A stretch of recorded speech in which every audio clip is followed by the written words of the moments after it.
Okay, I think we're gonna get started here. Hopefully my voice is getting loud enough that it conjures your attention here.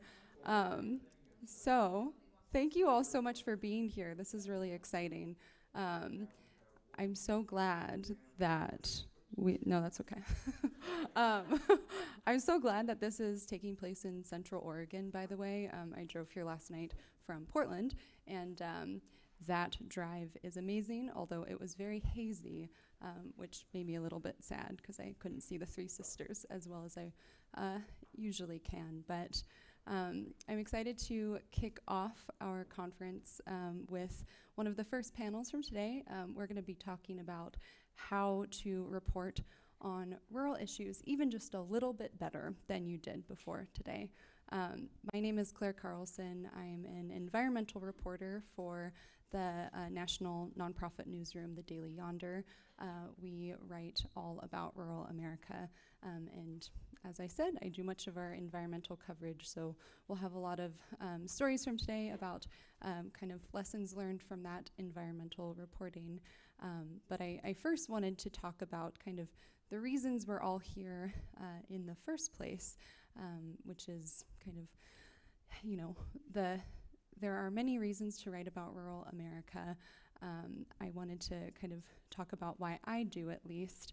I also want to say I printed out a bunch of notes for myself, so I apologize. I know this is like not what you're supposed to do in a presentation, which is look at your notes. But I wanted to talk to you guys about a lot of stuff and didn't want to forget. So I'll be referencing these quite a bit.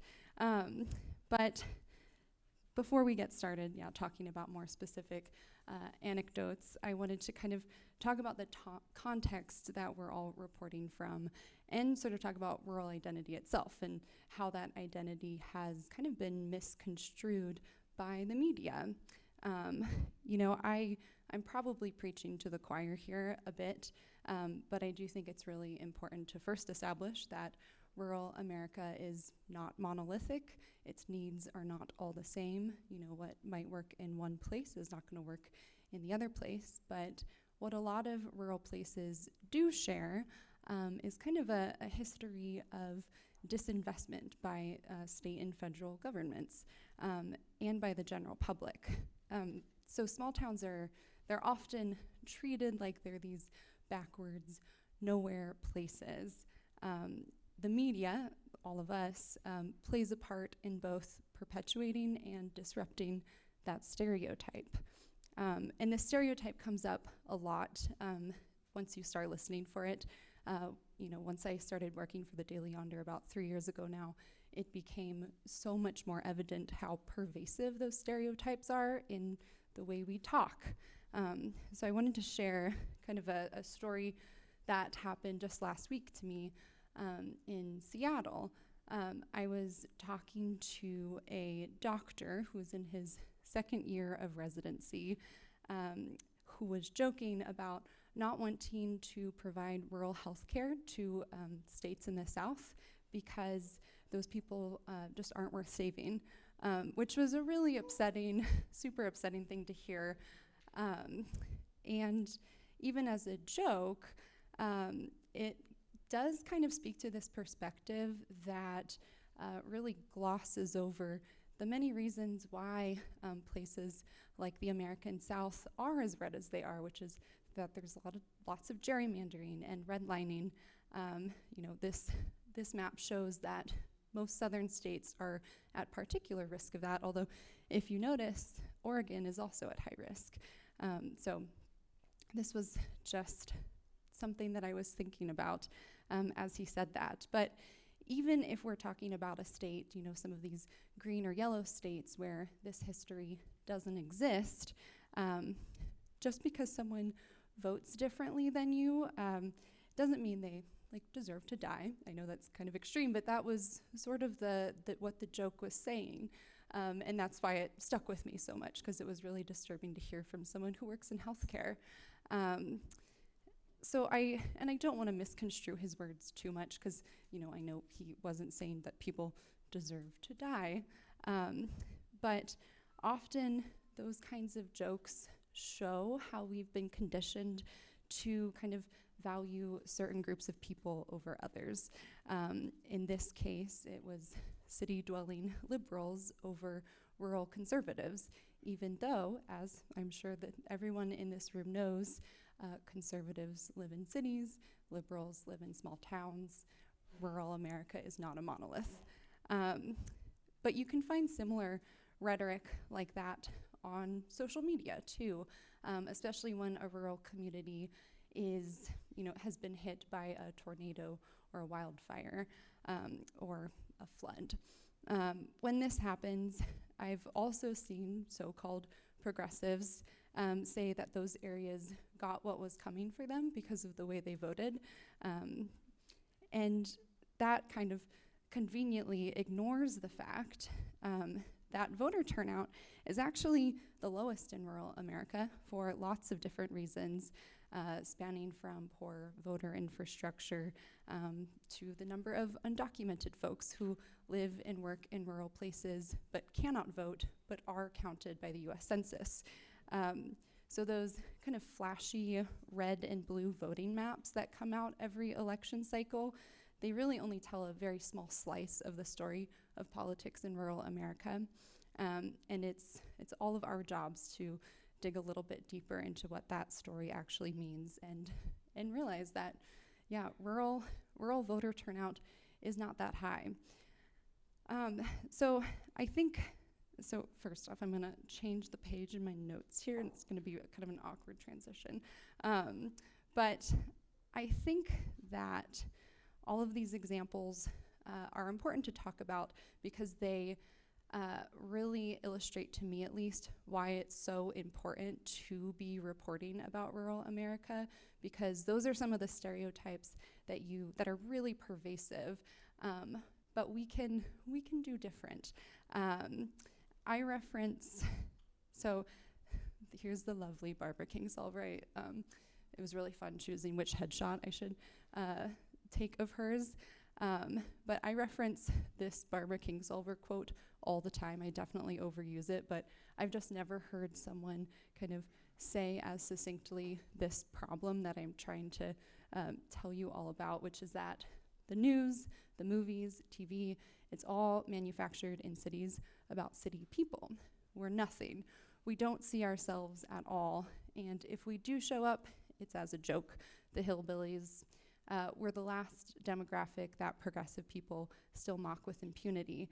And that was a quote from a Guardian article when she was promoting her book, Demon Copperfield, or Demon Copperhead, which of course is like Pulitzer winning, and I recommend you all read it. But yeah, we can probably think of examples from all of our own lives that kind of prove what she's saying here. And that shows why we should be thinking more critically about these stories, especially because it's something that rural folks internalize too. So that doctor I was telling you all about, well, he lives in Seattle now. He's actually from right outside of Tri-Cities, Washington. He grew up in a really rural area, and he internalized a lot of those stereotypes. And I also know that, it wasn't easy growing up in Tri-Cities, the stories he's told me. But I think it is unfortunate that it's kind of left such a bad taste in his mouth for rural places. And, rural healthcare is something of constant need. And I mean, that alone, I'm not a rural healthcare reporter, but if any of you are, I would love to talk to you because I know there are so many gaps in that reporting coverage as well. But when I pushed back on him about that joke, because I just can't really, now that I've been thinking about a lot of this stuff more, I can't just laugh it off as much as it'd be easier to, keep the conversation going and just laugh it off and say, haha, yeah, the American South. I talked about this with him, and he didn't bristle. He was actually pretty open about it. So I do think, while that's just an anecdote, that's just a story from my own life, I think that goes to show that conversations about all of this, really honest and transparent conversations, can be really helpful in changing the needle just a little bit in how rural America is treated. So, what should you write about? This is something that I'm like, there are so many stories, and it's tricky to just choose a couple. But a story that I continually come back to in my own reporting which is about the environment in rural communities, is it's really all about money. Like, that's what my stories tend to circle back to all of the time. And more specifically, it's about the lack of money in rural places. So I report on a lot of different stuff, but I do run into a common theme, which is there's just not enough funding for the sustainability programs that a small city would ideally want to implement, or for affordable housing or drug addiction treatment. Like, it really goes across the board here. It's not just the environment. But there's just not enough funding to adequately address these rural issues. And the more you look into it, the more you realize that there's actually a pretty clear reason for this. So most municipalities have a city budget that is padded by grants from the state and federal government. Lots of cities like Portland or Seattle rely heavily on these grants to pay for those longer term sort of dreamlike projects that unfortunately sustainability projects often fall under, that set the city up in the decades to come. So where I live in Portland, there's been this long-awaited project to kind of improve 82nd Avenue, which I don't know if any of you have spent time in Portland. 82nd Avenue is not a great street. And it's complicated because it was under the jurisdiction of, I believe it's the state of Oregon. So the city of Portland couldn't do much about it. Like, they didn't really spend money on the street, but neither did the state. So when you drive or walk down the street, there are no trees. People drive really fast on it because it's a highway corridor, and it's not really built for cars to slow down at all, even though there are a ton of people who live right along that street. And it's also one of the most diverse streets in Portland. So the city has been talking for a long time about revamping this area. And in the past couple of years, it's actually gotten a lot of grants and City of Portland money to do that. Pete Buttigieg actually visited last year and took the bus down 82nd Avenue to kind of hear the case for investing in 82nd. And I live close to 82nd, so it's often on my mind, this area. But for the newsletter I write for the Daily Yonder, I wrote about the 82nd investment project and compared it to the amount of grant money that rural roads receive. And the comparison, so this is all the 82nd funding. So there's been $185 million, $39 million, and it's for about a 6-mile stretch of this road. But for rural roads, the comparison is pretty telling. So in December of 2023, the U.S. Department of Transportation announced the allocation of $645 million to help with 4 rural road transportation projects. So these projects were across the country too. So 18, second year, yes, this kind of is, So they were looking at allocating $645 million, which sounds like a lot of money, but spread across rural America, that it spreads pretty thinly.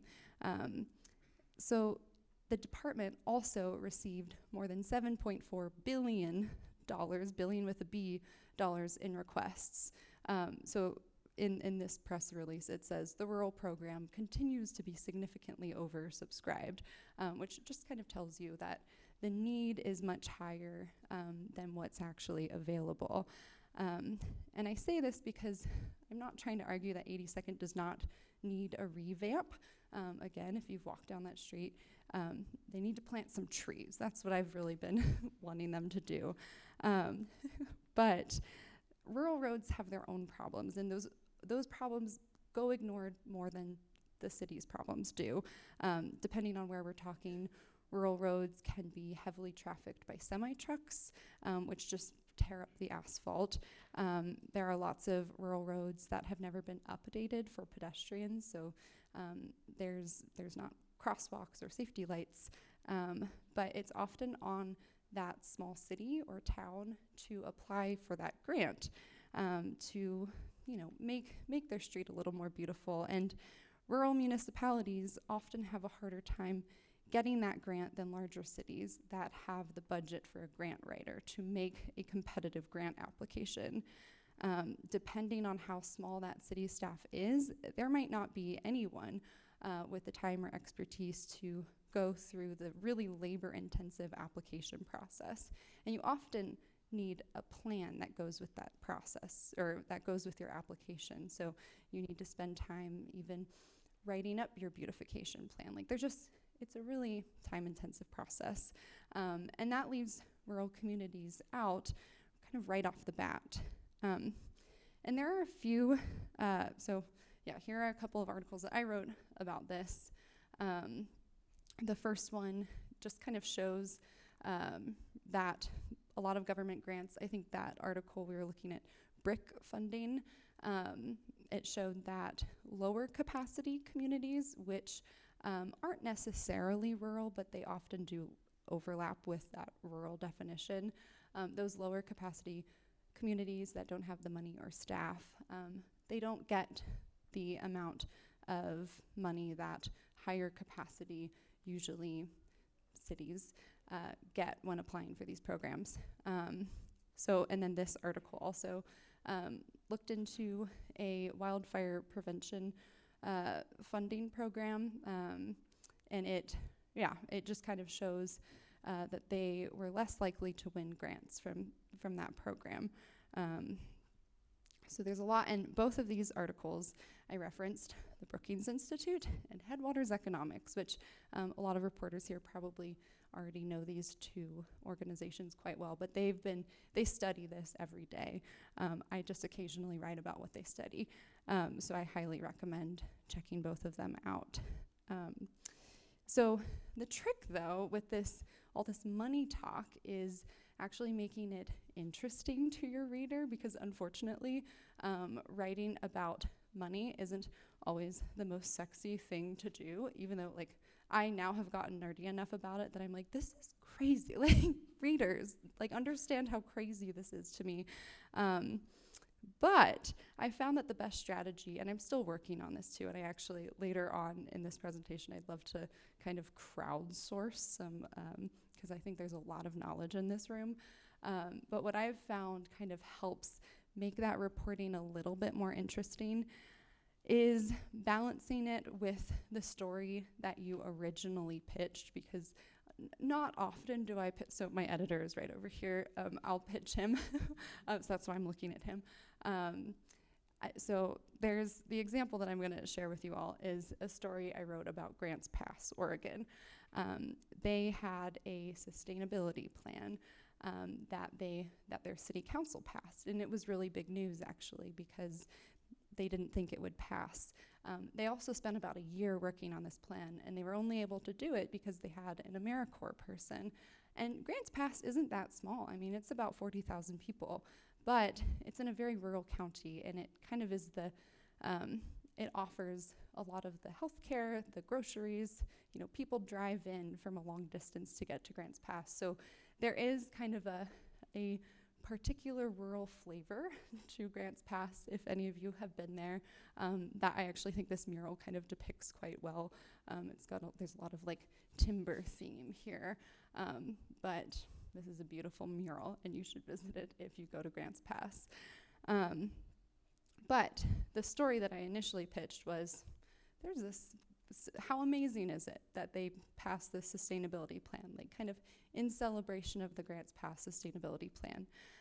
But as I was in the city reporting the story, I realized that the very large elephant in the room was that there was no guarantee that they were ever going to implement this plan. They passed it, but they didn't have the city budget to actually pay for the electric vehicle charging stations or the LED lights or the solar panels on the landfill. That's just a couple of examples of the projects they wanted to implement. So turns out, turns out there was no actual budget for this plan, and they were basically relying all on grants to pay for it. Fortunately, they did. This all happened around the time the Inflation Reduction Act was passed, which was putting a lot of funding into projects like those laid out in Grants Pass's sustainability plan. So they fortunately were getting some grants. But it was still, their story was kind of emblematic of this larger issue that crosses state lines. Like we see this in Oregon, but you also see this in Missouri or Montana or, in many small towns. So knowing that this story was really a money story, like how are they going to pay for it? Oh, there's a lot of barriers to getting these grants. That was what became the meat of this story, but making it slightly more sexy was talking about the plan itself and how it was a really impressive plan. So it was kind of merging the initial, highlighting the plan, but then talking about the kind of bummer that is not being able to pay for it. I think there are ways to do it that aren't as just a letdown almost. That said, though, I want to mine all of your wisdom as to how do you talk about money in a way that keeps the reader reading. So let me see here. Yeah, so the last thing that I want to say before we kind of move on to this discussion part that I'm really looking forward to is thinking about, when we're talking about rural stories, it's not just rural because it happens to happen in a small town or rural place. It also needs to center rural perspectives in that story. So a lot of reporters and editors, and myself included, have made that mistake before. I used to just kind of pitch stories that were like, this crazy something. I am drawing a blank on a good example of one of my bad pitches, even though there are actually probably a lot of those examples. But I thought it was rural just because it was happening in Eastern Oregon. But you can leave out a really important, uniquely rural story if you're not asking yourself what makes this story different based on the conditions of the place it's happening in. The Grants Pass story, for example, was different because it was a lower capacity community. Even though it has a pretty good staff, all things considered, they have a really nice city hall. And still it was hard for them to implement any sort of sustainability project. And that was because of the conditions of that place. And it was also, I looked at, why is this issue happening here? Is it happening elsewhere? If so, what do those places have in common? And also, whose story is it being told? I'm saying all this because other people wrote about the sustainability plan. This is kind of a constant struggle I have where, we are writing, there's often overlap in the stories we tell, but figuring out how to make them at least a little bit original is usually my goal. And these are the questions I ask myself when I'm trying to make it a tad more original. So right now, I'm actually working on a story about nitrate pollution from farming operations in wells in rural communities. That those wells are used for drinking water. And if you've lived in Oregon for any amount of time, you've probably heard this story before. I'm talking about Boardman, Oregon. And Boardman and a lot of the surrounding small communities in Eastern Oregon have been dealing with this issue for a really long time, like an infuriatingly long time, actually. But what you might not know is that this isn't just an Oregon story, it's an Iowa, Minnesota, Wisconsin, Washington story as well, and it's often occurring near small towns. So in many of these places too, the communities have advocated for stronger regulations that the farming operations, because it's nitrate fertilizer that's running into this water. But very little has been done by the local and state governments because it is really hard to regulate these huge operations. And as much as it would be easy to finger point those governments and those corporations, which I've written that story. This is like what these pictures are from. Right now, I'm trying to kind of piece together the challenges that these governmental officials are also facing in trying to do something about the pollution problem, because I do know that some of them have been trying. Like, I met some in Oregon. But I'm also looking for a farmer who's trying to change the way things are done. So with this story, it's really easy, as I said, to just do that finger point story. Asking those questions about whose story hasn't been told when we talk about nitrate pollution, for example, not many stories have been written about the farmers, who are also often kind of just trying to do the best they can. I know that there's a picture of Lamb Weston there, which is a really big French fry company. So, it's arguable which companies are doing the best that they can, but that's a perspective that I'm currently searching for to make it slightly more original reporting. So let's see. Yeah, I think that's kind of these are the main things I wanted to talk about. But I wanted to open the rest of this presentation up for discussion because this is a lot of journalists in this room, and I have lots of opinions and thoughts about things, but I'm sure all of you do. So I wanted to open this space up for opportunities if people are struggling with rural stories that they're trying to tell, or if you've had any successes, or if you have, questions, complaints, or thoughts about what I've just talked about. I think we have a pretty good amount of time here, so we have about 30 minutes. But I'm curious, what questions do you all have about rural reporting or any of the things that I said? And I'm also not an expert, so that's why we should mine our collective knowledge here. But I'm curious what you all have to think about this. I'm going to drink some water. Yeah. I'm the editor of the Highway 50 Herald down in Oak Ridge, and we're an old logging community. But we have a lot of new blood coming in, young blood. So I constantly have to look at, I have all these old loggers, they don't want to hear about the spotted owl and saving trees and all that, but yet I have the other half of the community who are progressive. They want to know about that. So I'm walking that thin line daily of, okay, this came in from Daily Yonder, or this came in from media. Should I print this? So I've got to go through and say, boy, that's going to offend a lot of my readers, or is it not? Because we don't always know who our readership is. You kind of get a feel from it. You walk, especially if you're a small town, as most of us are from.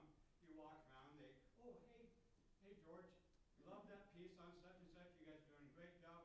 But there's other ones who are having questions. So I would hope some of these people would agree with me that it's tough to walk that line. Yeah, like walking the line between the different interests in a small town that are often, it is weird, kind of. There's lots of intersections. Yeah, did you have something? So I'm from Carlson, from the South Lasco Times in Mountain, South Lasco County. So we're all rural. Everybody, the only thing I write about is rural. But I'm finding it hard sometimes to get both sides. So we've got a huge controversy about solar going in on farmland, and people are up in arms. They're taking over farmland, and then the solar company says, no, we're not. We're just using scrubland. This gives the farmers lots of money. And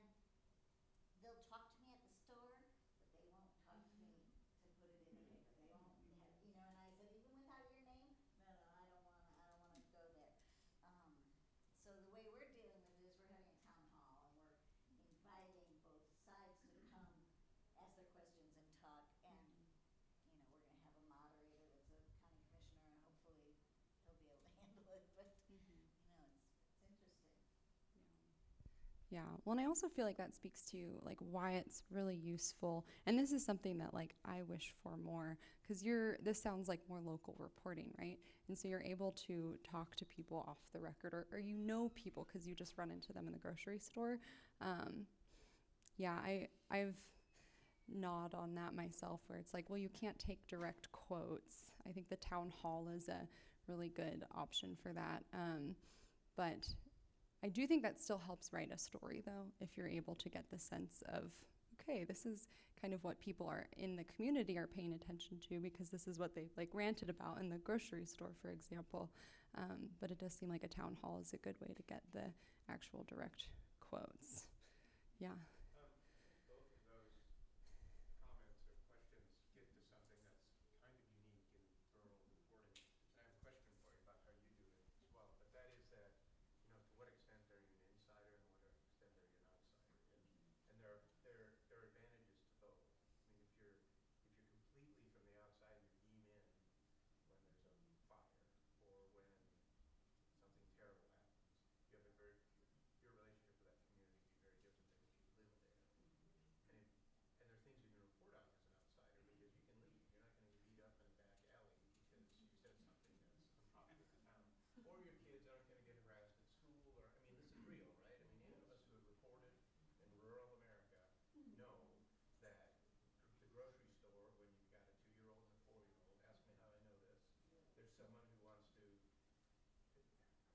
it's often about that your photograph of the football game was of the wrong player, not their son, or whatever, like, but it's always something, right? Like, so as an insider, but that's also what makes you a good journalist, is that there is built-in accountability for what you're doing.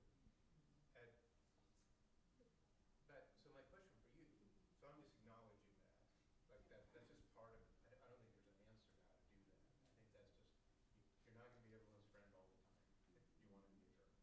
If I may, on that the register guard in Eugene is our closest metropolitan area, and they've spiraled down. There's 5 reporters left because of Gannon. Right. I won't go into that whole thing.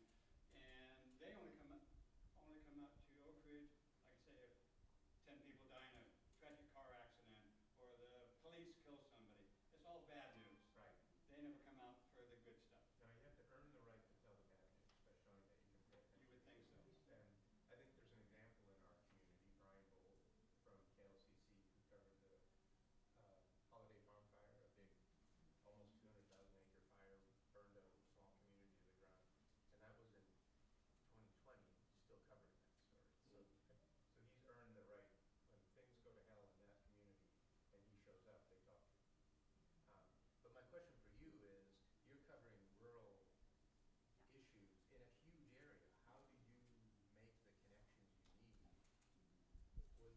My experience is it takes a long time to build trust anywhere. But especially if you live in Portland and you show up in Grants Pass, right. I'm sure everyone's dying to Talk to me. Yeah. Yeah. No, that's a really great question. And that is, I think it's just that I do have kind of a narrow beat. The environment is not a narrow beat at all. But I have ended up, yeah, it is the only, yeah, right? It's like arguably everything is the environment. But I think I have just developed rapport with like the community in Eastern Oregon, for example. I first reported that like a year and a half ago, but I've stayed in contact with the folks that I was interviewing just because, that story has continued and, I'm on their press list, but it's also cool because, it's Oregon Rural Action. That's the organization out there. And I've asked them for help for other stories that, I was working on a wildfire smoke and mental health piece that was using kind of case studies in Southern Oregon as its example for an issue that is really across the board. Like we're seeing wildfire smoke in places that people aren't used to seeing it. But I went to them for help with that too, just to see what sources they had. So I think it's just for me, I've realized that I actually can't be, while I'm a national reporter, my my beat is, these environmental issues, the Northwest. I'm just slowly keeping contact with the people that I've, first interviewed. And I mean, email and text and phone call actually really helps. I think COVID, like remote working, has oddly made it easier in a way to keep those connections because it's a lot more normal for people to be in my email inbox versus running into them in the grocery store, even though I wish those were the interactions I was having more of. Tim. I'm Tim Merriman with the Daily Yonder, and I think the question of how to find the right people and how to be trusted is critical. So we are a national publication. We come out of a nonprofit background, and the way we knew what we were doing before we started the Daily Yonder and the way we connected was primarily through local nonprofits. And that is a subsection, certainly, but Claire's example of rural action in Oregon is great. There's Rural Voices, RVCC for conservation, Rural Voices for conservation, and that is a network of conservation groups around the West that work together on policy, and it's not, set it aside as wilderness and only people with vibrant souls can go into that. It's people who are ranching and farming and creating outdoor it's a working landscape organization. So there are also community development corporations in a lot of places. And the way we try to do it nationally is we try to have a guide in the community who has some kind of accountability. And nonprofits are not perfect, but in the past, journalists have said, that nonprofit, they've got an agenda, I'm not going to work with, I can't do that.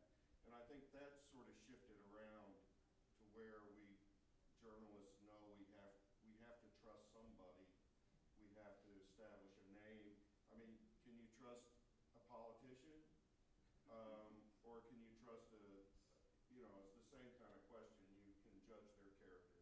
But I would really recommend getting to know people working on housing, and you probably already do, but it's surprising, and some of them are able to pull together disparate parts of the community where they might actually have a conversation that you can listen to and not just have people say, don't put that in. I can't tell you the truth if it's in public. Yeah, I'm Ken Engelman, Mackenzie River Reflections, next valley over from George. And there seems to be some underlying interest from hedge funds for carbon credits. Right now, the Eugene Water Electric Board is talking about decommissioning one, maybe two, maybe three hydroelectric plants. They had an offer from a hedge fund to buy one of those, and they wouldn't discuss it with them at all. Campbell Global bought thousands of acres from Roseboro, and I've heard that a hedge fund is now in negotiations with them. I haven't been able to track that down. So this cooperation between all of us in this room, sharing information, could really benefit us all. May I ask if extension offices are useful to you, like OSU Extension? I use USDA extension offices a lot, but OSU, I don't think I've kept contact with those folks as much. Oddly, it is these smaller organizations that have been the most prolific for relationship building, and that's also probably because that's the world that I came from before journalism. So I said that my national reporter, kind of based in the Northwest, been doing a lot more Northwest reporting. But I've also, I lived in Nevada, I've lived in Montana, now Oregon, rural Western environmental organizations. Unfortunately, fortunately, unfortunately, there aren't that many. So it's just I was working for one of them, and then I came into journalism, and so I just knew who to keep in contact with.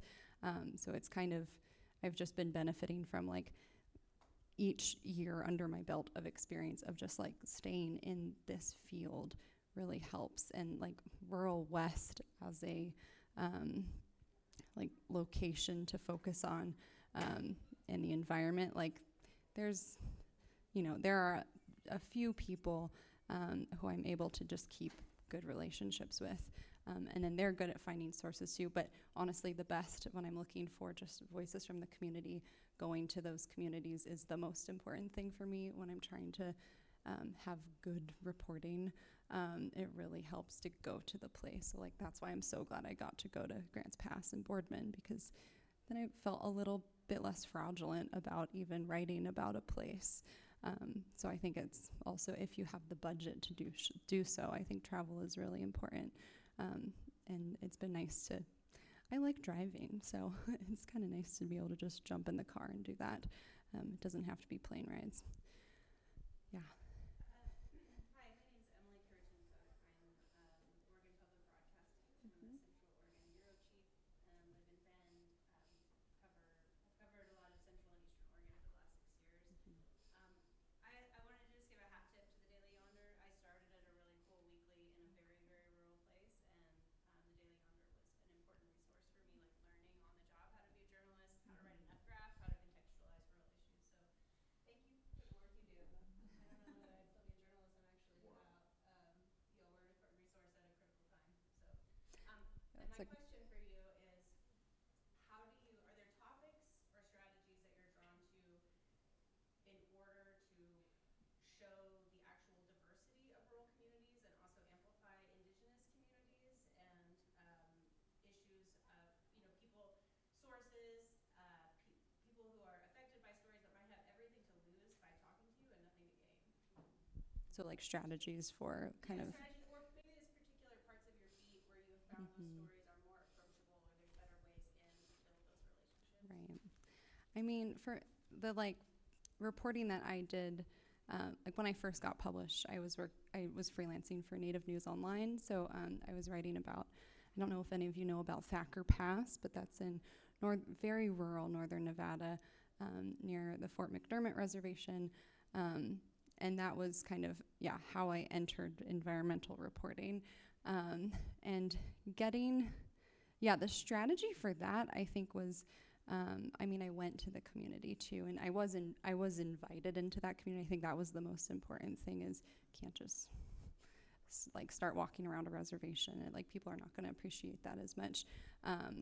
But I think it just helped not to like keep like harping on developing relationships with nonprofits, but like Western Native Voice is a really good organization that I've worked with, and maintaining those relationships, I think, is how you, and I also, I think, like, I will give people questions beforehand. I won't give them all the questions, but I'm not doing gotcha reporting. Like, I don't need to surprise people necessarily. So when I have gone into communities that, as you said, have everything to lose from talking to a journalist, that's been my strategy, is to be as upfront with what I'm doing as possible, and then keeping them updated with the progress of that story, because I also know how frustrating it is to, talk to a reporter and then just nothing comes of that, and it's like kind of a shitty feeling as a source, I think.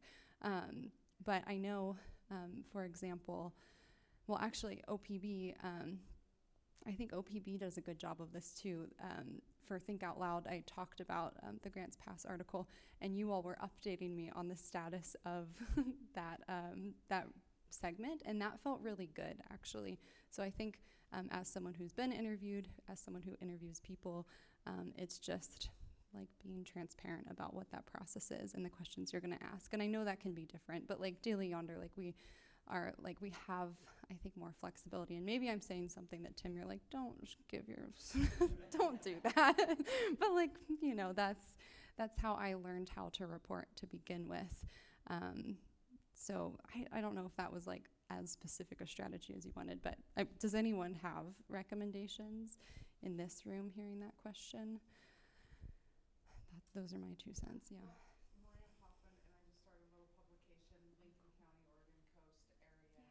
And so and I don't really have any journalism background. My other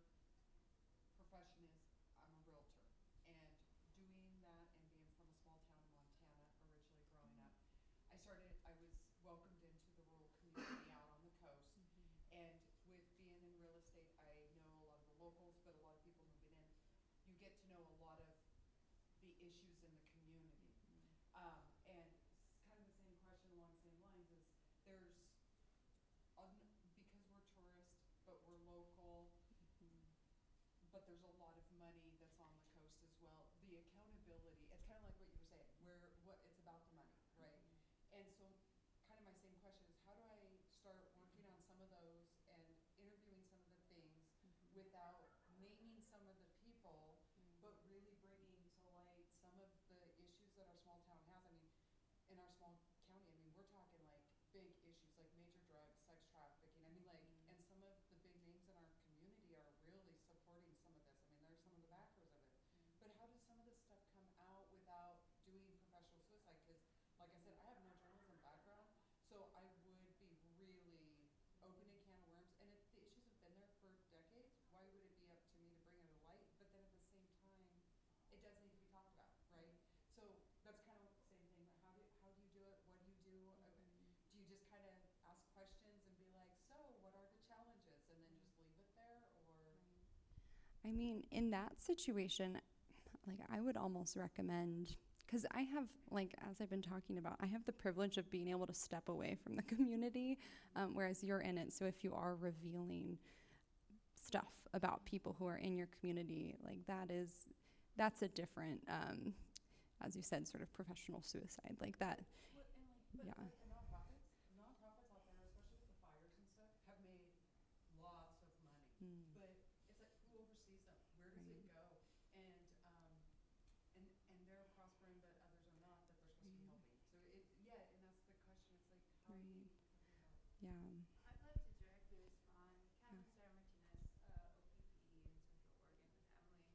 I think in that case, I would really want to think about collaborations and ways to help my community because some very bad shit is happening, and find someone who is able to elevate the story in a journalistic way so that your community can get the light that it deserves, right? Because it sounds like you're very implicated with your business as a realtor, and so leaning on other folks in your region who don't have that same sort of financial stake might be helpful. Such as OPP. Yeah.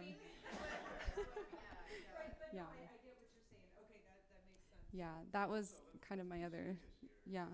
If we're dealing with heavy drug trafficking and sex trafficking, it's not a matter of whether your business is involved. Well, right. That's just downright dangerous. Right, Yeah. and So that's my other thing that's what you because need to I mean be we Yeah. had a local that he got into some drugs and stuff, and even one of his family members went into our camps, and I mean within the camps there are lots of drugs, there's lots of crime in those camps, and they're we call them the tree camps because there's many people out there, like 50 people sometimes in some camp, and you just don't know what's going on in there. But there's kids, there's disabled people, there's everything in there. They have their own culture and community there, but they're all over. But the tourists, they don't see any of that, right? But that's what comes out at night. That's what is our crime, and we have low law enforcement, and so we have some major issues, but none of it's getting reported because out there we need the tourism because that's what our survival is, and so you can't report on some of that. And now our local papers have consolidated as well. So that's kind of where we're at. Yeah. Yeah, I feel like just to jump in on that real fast, that was sort of my inclination too, is it would probably be helpful to partner with a regional or even national publication on something like that.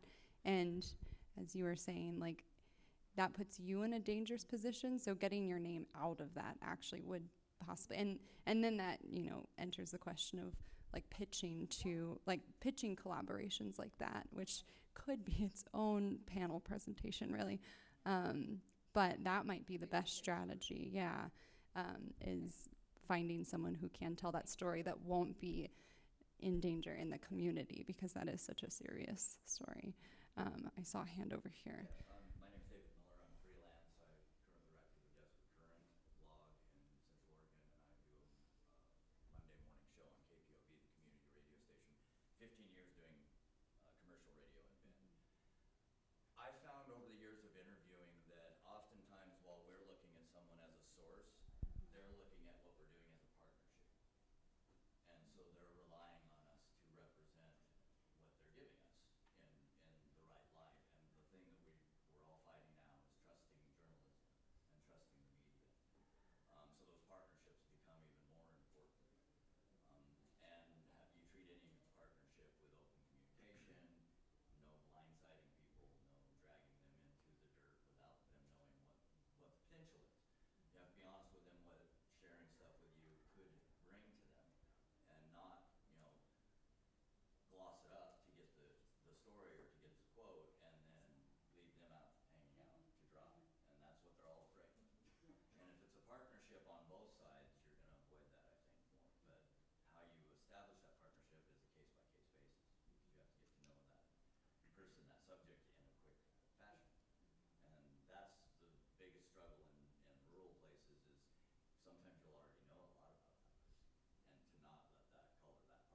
Are you talking partnership, like just the sources you're interviewing are looking at it as a, Yes, they're looking like, at it as whatever you're doing together, and that's what you're going to present. right, to the like they public. want to kind of also control the narrative of the story, or? They want to at least know that they were part of the Sure. narrative Yeah. and how it came out, and weren't used as a venue to get the narrative that you wanted. Right. And that may not even be your intent, but they can view that as the intent if it Right. doesn't feel good on the back end. If they don't feel, utilized and protected in some way through your partnership. And I think that's a huge word in it, is because I've found and a lot of mine has been entertainment related. I'm kind of transitioning into community because of, just where I'm at now in my life. But, and there's nothing more pretentious than an artist or a musician, which I also am.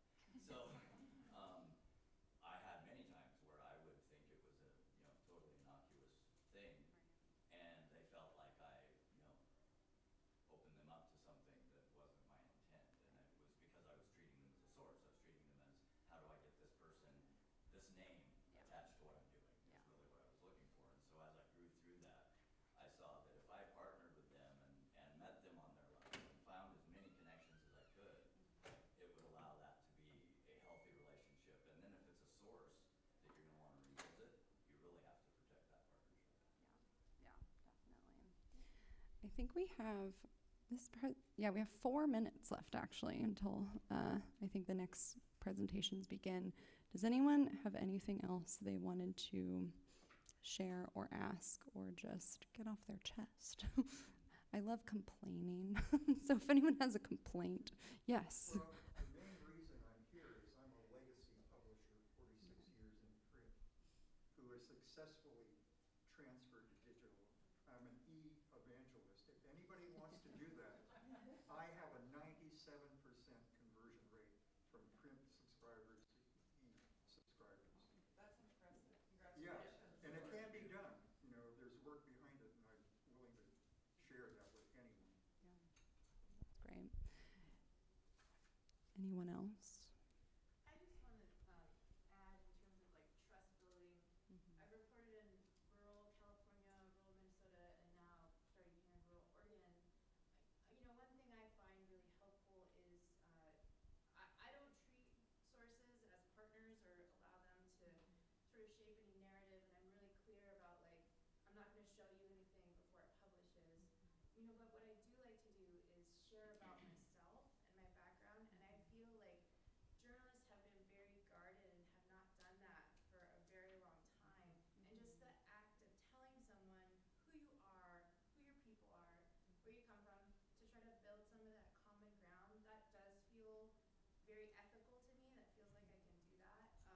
And it's not a big lift, right? It doesn't take anything from me or from the story to do that. I've found that those have been kind of the most like fulfilling interviews too, because people are more comfortable.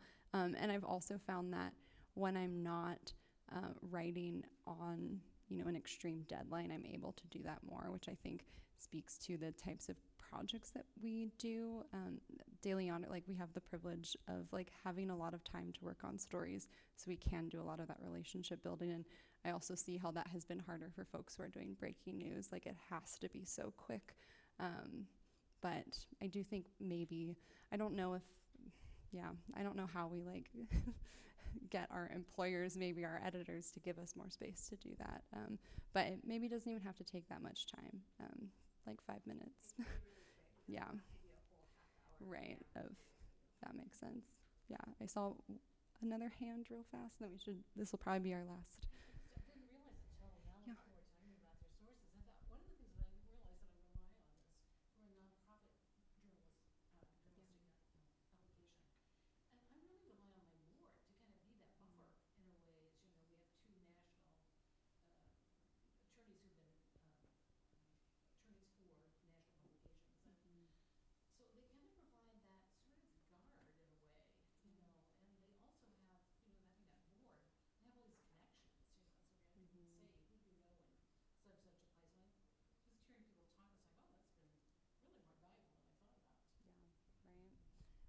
and even like realizing that your board has those connections. Like we have a board too, and I know I have not mined their connections as I should, but it takes time to do that. But yeah. Well, I think there's probably a little bit of buffer time before our next presentations, but it's exactly 11. So thank you all so much for joining us. This was really fun. Thank you.